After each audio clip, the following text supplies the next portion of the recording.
So we have some new information regarding what might be the next iPhone.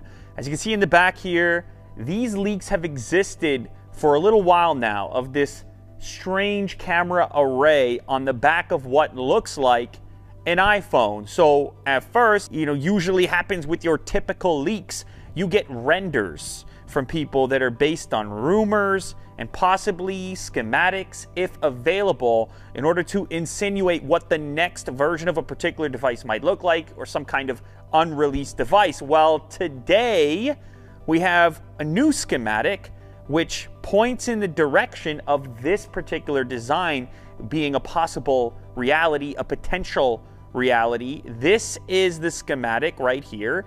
And what you can see is that it has a very particular cutout in the metal component that would make up the back piece of the device. And that cutout indicates a design like this. It indicates multiple cameras on the back beyond what we've currently seen on iPhones as they exist today. Now, as you know, you've been following the smartphone game. The mega camera setups on the back of flagship smartphones have become the thing. I'm using this guy right here. This is the Galaxy S10. That's a triple camera setup on the back. Recently took a look at the P30 Pro from Huawei. That's a quad camera setup on the back. So there is definitely a contest going on in the flagship smartphone space for packing cameras into smartphones. Actual lenses that can do different things. It's an area where Apple has been a bit slow to evolve. That said, that looks to change potentially with the next version of iPhone. So what might you ask for? What might you get with these extra cameras? Well, the obvious one would be another aspect and another viewpoint, another perspective, which could be delivered potentially through a wide-angle lens. It's a feature that exists on this Samsung. It exists on other devices, including that Huawei P30 that I recently mentioned. Although this cutout that Apple's doing looks more like the Mate series from Huawei than the new P30. But nonetheless, a feature like that, a wide angle, allowing you to capture more of a frame. It could be useful for architecture. It could be useful for capturing a group, especially in a small space where you can't back up any further to put more into the frame. At least I hope that's what one of these cameras will represent for the next generation iPhone. Now, as you know, smartphone sales have kind of slowed down a bit, especially at the flagship level.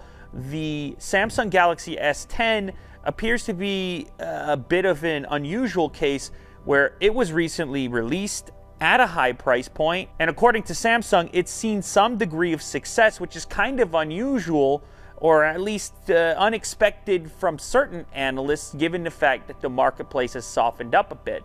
Now, what can you equate that to? Is it the camera setup on the back? Is it possibly this hole punch in the OLED display?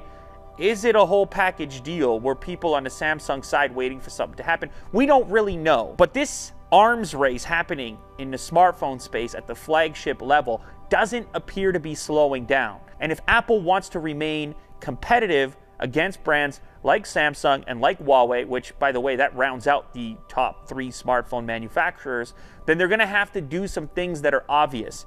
And as much as this type of innovation here with adding more cameras into the phone, as much as that gives you a functional outcome where you can do more and take different types of photos, what's important with these smartphones as they've become an extension and representation of us and our taste is that you want to pull it out, you want to hold it up and say, I got the fresh one. You want the device itself to say, hey, I'm the fresh one, at least for a certain segment, a certain group of clientele.